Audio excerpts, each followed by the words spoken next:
موضوع حابب أحكي فيه بالنسبة للشبيحة، بالنسبة للعالم اللي في رقبته دم. في شغلات كتير صارت إنه عم بيشوفوا أشخاص إنه هدول نفسهم الشبيحة، هدول نفسهم الأشخاص يلي ارتكبت جرائم في الشعب السوري. يا جماعة بتمنى هذا الأمر ينضبط. بالنسبة للحكومة بتمنى هذا الأمر ينضبط وبشكل كتير كبير.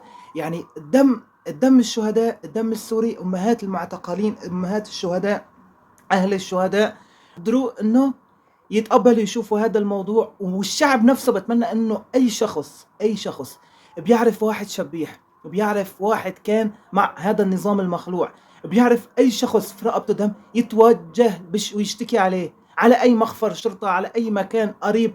يت... الشعب السوري كلياته إيش في أشخاص كان شايفهم وبيعرفون إنه هدول شبيحة، هدول كانوا مخبرين، هدول كانوا في رقبتهم دم. اشتكوا، لا تسكتوا. السكوت هذا ما بينفع. اشتكوا. وهداك الوقت اذا بتشتكوا والمحاكم كلها بتتعبى انه اشخاص اشتكت عليهم وبنشوفهم برا، معناتها في خطأ في الحكومة الجديدة، وهداك الوقت بيكون في له تصرف ثاني. بس روحوا اشتكوا ولا تخافوا. خلي هدول العالم كلها تنال حسابها وتنال عقابها، واللي جاي ان شاء الله احسن.